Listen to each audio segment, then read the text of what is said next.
O que aconteceu em Porto de Galinhas no fim de 2025 chamou a atenção do país inteiro. Um casal de turistas agredido em plena luz do dia, uma discussão por cobrança abusiva que virou pancadaria, dezenas de pessoas envolvidas e uma cena que só não terminou em tragédia porque diversos salva-vidas interviram a tempo. Só que essa história não ficou restrita à praia e às imagens que circularam nas redes. Depois que o caso explodiu nacionalmente, as consequências começaram a aparecer de forma bem clara, tanto para os barraqueiros lá, né, que foram ali autuados, a dona da barraca até impedida ali por uma semana de poder trabalhar, né, como, por exemplo, guias turísticos e empresários locais que passaram a relatar uma queda visível no movimento e praias que, mesmo em período de alta, já não estão mais tão cheias como antes. Será que a galera tá sentindo aí, tá reagindo a esse tipo de extorsão que existe contra turista em diversas regiões do Brasil?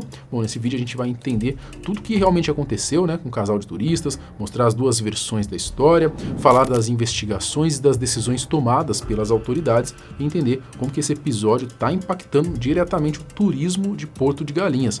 Eu sou o Marcelo Milos e depois da vinheta eu te conto.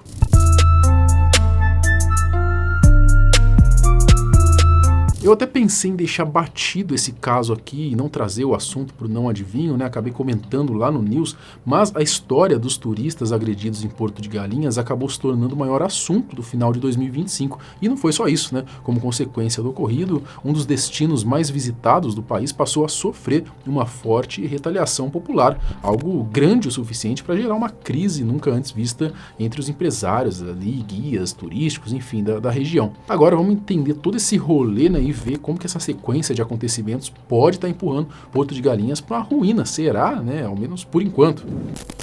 A agressão. Os empresários Johnny Andrade e Cleiton Zanata decidiram passar as férias em Porto de Galinhas, no litoral sul de Pernambuco, um dos principais cartões postais aí do país, quando o assunto é praia e turismo. O que eles não esperavam era sofrer abusos por parte de barraqueiros da praia, situação que acabou culminando numa agressão física praticada aí por vários deles, na pancadaria mesmo. Infelizmente, esse tipo de prática abusiva contra turistas não é exclusividade de Porto de Galinhas, tá? Viajar para cidades turísticas muitas vezes é um saco, porque em muitos lugares você acaba sendo extorquido de tudo quanto é jeito. Vai desde flanelinhas cobrando valores absurdos para deixar o carro na rua, até barraqueiros usando táticas de venda abusivas para arrancar o máximo de dinheiro possível. É extremamente revoltante, né? Mas enfim, voltando à história do casal aí de Mato Grosso, eles chegaram à praia por volta das 10 da manhã, segundo Johnny, aí, o barraqueiro informou que caso não houvesse consumo de petiscos, o aluguel das cadeiras seria R$50. Eles aceitaram o combinado e ficaram ali. Acabaram não comprando comida na barraca, apenas 2 águas de coco, então o certo seria pagar o valor acertado, R$50, mais as 2 águas de coco, não é? Porém, por volta das 16 horas, enquanto eles pediam a conta para poder ir embora, veio o possível golpe, né? Um homem que aparentemente não era o mesmo que tinha abordado eles na chegada, quis cobrar R$80 do casal apenas pelas cadeiras. Johnny e Cleiton se recusaram a pagar esse valor e, ao questionar a mudança no preço, o Johnny conta que acabou sendo agredido logo em seguida. Ele já passou a mão na cadeira e já jogou a cadeira em mim. Quando eu percebi, eu já estava no chão e já tinha aproximadamente uns 10 em cima da gente. Acredito eu sim que já tinha sido algo programado, que não tinha condições de em pouquíssimos segundos aparecer 10, 15, 20 pessoas. Uma chute, pancada nas costas, chute na bunda, nas pernas, na cabeça. Eu tomei muito soco. Segundo Johnny, cerca de 20 pessoas participaram das agressões. Pelas imagens, a quantidade de envolvidos realmente parece compatível com isso. Ele também acredita que o fato de estar com um companheiro e de serem um casal gay pode ter influenciado diretamente no ataque. Pelos vídeos que circularam, dá pra ver que a situação foi bem tensa mesmo. Um deles ficou com o olho totalmente inchado, sangrando. Foi pesado, né? E se os salva-vidas não tivessem chegado, talvez algo ainda pior pudesse ter acontecido. Com a ajuda, então, dos guarda-vidas, né, o casal foi retirado do local e levado à delegacia de Porto de Galinhas. O Johnny contou que ele e o companheiro precisaram buscar atendimento médico antes de registrar o boletim de ocorrência, mas todo o deslocamento foi feito por transporte de aplicativo, já que não havia ambulância disponível. Olha só, já começa por aí o erro, né? Na unidade de saúde de Porto de Galinhas, o médico informou que seria necessário fazer exames de imagem, né, raio-x, mas o local não tinha equipamento, obrigando o deslocamento até o hospital de Ipojuca, o mais próximo dali. Então isso acaba escancarando, né, outro absurdo. Como que um lugar que recebe tantos turistas por ano não tem uma infraestrutura mínima para poder ali arcar com eventuais acidentes, né, eventuais necessidades ali tanto de moradores quanto de turistas, né? Ainda mais na área da saúde, um negócio absurdo. Ainda na unidade de saúde, policiais devolveram os pertences ao casal, que tinham ficado na praia durante as agressões, e repassaram ali o Pix da dona da barraca para que eles pagassem a conta. Tá? Eles ainda pagaram, né? Chegaram a pagar ali R$94 no total, provavelmente ali, os 80 das cadeiras, né? E mais as 2 águas de coco. Então, no final das contas, acabaram pagando os 80 mesmo, né? Nós não nos negamos a pagar, tanto é que o pagamento foi feito dentro do próprio hospital. O comprovante vou deixar aqui para vocês verem.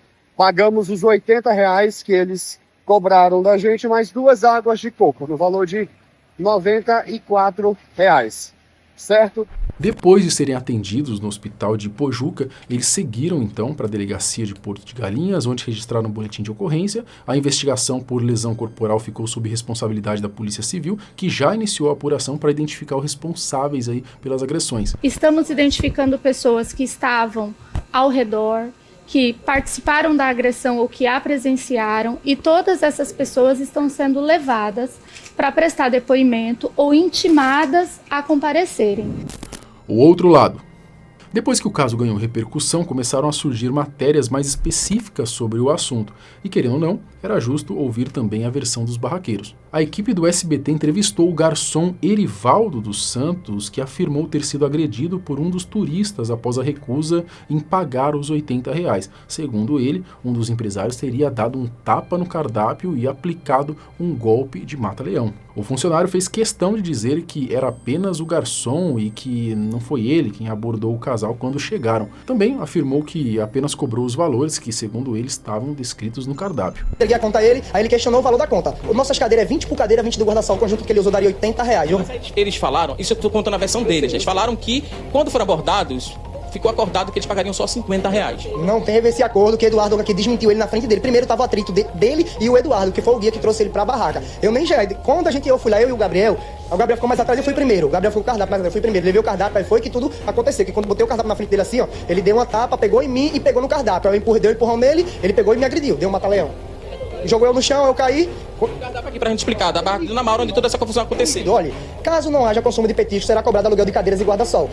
Cadeira 20, guarda-sol 20. Eles pediram 2 cadeiras para sentar 40. E um guarda-sol e uma cadeira a mais para ele fazer ponto de apoio, porque ele tava com muita bolsa, tava com salgadinho, tava com bebidas, tava... Quando eles chegaram, que sentaram, vocês explicaram isso a ele? Primeiramente, ele pegou o cardápio, antes dele sentar na nossa cadeira, pegou o cardápio, olhou de frente, olhou o verso e falou com o Eduardo e pediu 2 cocos ao outro rapaz, ao Vitor. Pediu 2 águas de coco, cada coco é R$7. Aqui, ó, é dito. Cada coco é 7, daria 14, 3 cadeiras dá 60 e o guarda-sol daria R$94 a conta dele. Aí ele questionou, falou que a merda do guarda-sol não valia esse valor que a gente estaria cobrando, mas que a gente trabalha pelo certo. Quando ele vai no mercado, ele compra, tem desconto? Apesar dessa explicação, a maioria das pessoas não engoliu muito bem essa justificativa aí, até porque é aquilo, né? Quem já foi para algum destino turístico sabe que, infelizmente, muitas vezes é assim que as coisas funcionam, né? Ainda mais em época de temporada, alta temporada. Os caras tentam sugar até o último centavo. Por isso, muita gente acabou se identificando com os 2 empresários de Mato Grosso. Outro ponto estranho desse caso é que o funcionário da barraca da Maura, que abordou o casal e organizou o espaço na praia, simplesmente não foi mais localizado. Por que será? Aí fica complicado. E falando da Maura, ela também deu entrevista contando a versão dela. Esses turistas falando que foram abordados antes mesmo de chegarem aqui na faixa de areia, combinaram um valor que seria de R$50 e quando foi pagar, cobraram R$80 e aí questionaram e falaram que foram agredidos. O que é que aconteceu? Eu queria que a senhora contasse a sua versão. O que aconteceu de fato, que todo mundo viu, o povo que trabalha na minha barraca, de lado da minha barraca, foi que ele é abordado como sempre todo mundo faz. Lá em cima começa a trazer, nós temos umas cadeirinhas, e ele veio. Quando chegou, sentou-se. Eu não vou consumir, eu só quero o aluguel de cadeira. Mostrou o cardápio pra ele, como constar, pode pegar o cardápio, que é R$20 cada cadeira e 20 o sombreiro. Ou seja, 40, R$60. Não, 80. Cada cadeira é 20. Cada cadeira é 20. Ele usou... E o sombreiro. E ele pegou 2 cocos do menino da carroça do coco, que cada coco custa R$7. Então, no fim da tarde, no dia todinho, ele lá, ninguém ficava na frente dele. Quando botava um jogo, pra você ver, todo mundo trabalha assim, olha. Quando botava, ele tirava, derrubava. E como todo mundo trabalha? Explica a gente como é que todo mundo trabalha. Explica pra mim. Jogo, um após o outro, até a área que o prefeito bota a bandeira, que a gente não vai até onde a gente quer, não, até onde tem um limite da prefeitura. Aí, resumindo, ele não queria ninguém na frente dele. Quer dizer, a gente perdeu na faixa dos 5 clientes por causa dele. Ele queria ficar numa área mais reservada. Não, ele queria ficar destaque, na frente, exclusivo. Em frente ao mar. Em frente ao mar. Ninguém na frente dele. Todo mundo aí, até que eu disse pro meu garçom, manda ele embora, daqui eu não saio, ninguém me tira. E aí chegaram às 10 da manhã e ficaram até às 4 horas da tarde. 4 da tarde. Quando foi na hora de pagar o aluguel, que ele tinha concordado quando ele chegou, já estava cheio, já tinha tomado 2 litros de uísque, viu, já tinha pintado miséria. Aí o que foi que aconteceu? Ele mesmo, quando o menino disse assim, mas a gente não combinou, é aqui o cardápio. Aí ele tufou no menino, um murro na cara. Como vocês viram, né, ela afirma que perdeu clientes por causa deles, disse que os dois estavam meio chapados de uísque e que, segundo algumas versões aí dos barraqueiros, eles teriam até chegado com 2 garrafas de bebida. Já os dois afirmam que realmente levaram bebida alcoólica, mas que foi apenas uma garrafa e nem estava tão cheia assim. A Maura disse ainda que os dois foram agressivos e que, quando perceberam que a situação virou contra eles, passaram a se colocar como vítimas. Ela ficou visivelmente revoltada. E aí? Você acredita na versão da dona da barraca? A versão de vocês é que ele primeiro agrediu o garçom. A realidade foi essa. Ele agressou o garçom, deu um murro. Aí o parceiro dele pegou o menino por trás e estourou. Quando os outros viu ele em cima do menino, homem dessa grossura, o menino bem magrinho, o menino é esse aqui.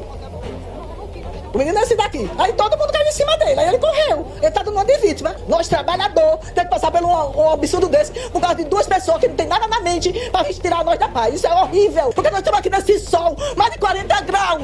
Entendeu? Pra ganhar um pão não sacado que nós não quer roubar, nós não quer traficar. Nós somos honestos. Aí vem agora a ativação de ADB porque 2 pessoas sem nada na cabeça, cheia de cão. Aí vai acusar, então a versão dele pagando esses brothers nojentos, falar mal de nós. Na segunda-feira, dia 29, 2 dias depois das agressões, policiais civis realizaram uma ação em Porto de Galinhas para intimar os barraqueiros que atuam na área a prestarem depoimento. Segundo o governo de Pernambuco, pelo menos 14 pessoas envolvidas na confusão já foram identificadas. Ainda nesse mesmo dia, a prefeitura de Ipojuca decidiu interditar por uma semana a barraca da Maura, local onde tudo aconteceu. Além da interdição, os funcionários envolvidos deverão ser afastados de forma preventiva até a conclusão das investigações. De acordo com a gestão municipal, essas medidas fazem parte de uma série de providências administrativas para garantir a apuração dos fatos e a preservação da ordem pública. Entre as ações anunciadas estão o reforço da fiscalização na orla, com o aumento do efetivo da Guarda Municipal e Secretaria do Meio Ambiente. A intensificação da fiscalização para coibir práticas irregulares, como venda casada e exigência de consumação mínima, e o reforço do cumprimento do Código de Defesa do Consumidor, incluindo a atuação de pessoas irregulares, como os chamados flanelinhas. Será que vai funcionar isso aí? Até quando, né? Talvez agora dê um aperto e daqui a pouco volta tudo ao que era antes, né? Como eu já tinha comentado, esse caso ganhou uma repercussão enorme, nacional, né? Como consequência direta disso, o Porto de Galinhas passou a sentir uma queda drástica aí no número de visitantes, afetando bastante o movimento da região. É frequente você ver ali em comentários na internet, em resposta a essas publicações mesmo, de pessoas, de turistas que diziam que iriam para Porto de Galinhas final de ano, depois desse acontecimento falaram que nem iam mais, que cancelaram a passagem, que, enfim. Eu acho que no lugar ali, eu não gosto de viajar em temporada, tá? Na real, eu já não gosto nem muito de viajar, mas viajar em temporada piorou ainda, Deus o livre, né? Mas se eu fosse para um lugar assim, já em alta temporada, você já vai passar sufoco, já vai passar aperto com trânsito, com movimento, com muvuca, um negócio estressante, uma merda, e ainda você vai para um lugar que tá tendo todo esse rebuliço aí, eu não iria mesmo. As consequências. O que aconteceu no fim de 2025 acabou provocando uma debandada de turistas em Porto de Galinhas. Praias que antes viviam lotadas começaram um ano praticamente vazias, pelo menos segundo o relato aí de um guia turístico que falou sobre isso nas redes sociais. Esse mesmo horário, ano passado, essa hora a barraca já estava tudo lotada, né? E você vê que a barraca, ela tá muita barraca vazia, não tem quase ninguém na beira-mar. Algumas pessoas estão aqui, foi pessoas que já estavam à noite, né? Passou a noite, então espero que as pessoas não levem isso para o coração, né?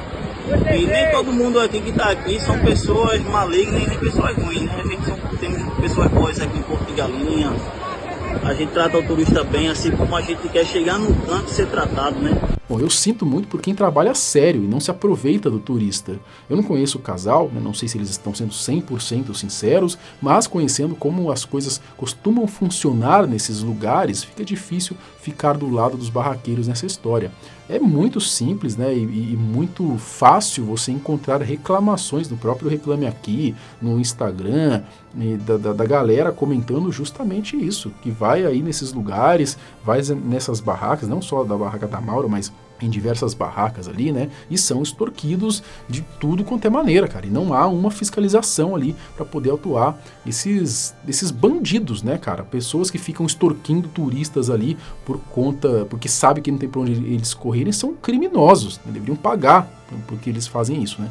E não é nada difícil encontrar relatos. Sem se identificar, essa outra turista conta que já passou por algo semelhante. Nisso que eu vi a conta, eu vi que tinha muitas coisas ali que eu não tinha consumido. Quando eu fui questionar, vieram 4 ou 5 pessoas dessa mesma barraca ali para nos intimidar. Bem que esse caso poderia servir para mudar muita coisa em diversas cidades turísticas do Brasil, porque como eu já comentei, tem lugar onde você é extorquido na cara dura, né, e se reclamar ainda recebe uma ameaça velada, né. Acredito que Porto de Galinhas vai sentir aí as consequências nesta temporada, principalmente agora, no começo do ano, mas a memória do brasileiro é curta, né? E no ano que vem tudo tende a voltar ao normal, né? Ou ainda nesse ano, sei lá, na próxima temporada aí, inclusive os abusos contra os clientes. É uma merda, né? Viver num país como o nosso, onde a gente nunca espera que o problema seja resolvido de forma definitiva. Mas e aí, comenta aqui, você já teve alguma experiência parecida aí de uma cobrança abusiva em algum destino turístico que você foi? Comenta aqui pra gente saber se tem mais gente que já passou por perrengue assim. Até o próximo vídeo. Tchau.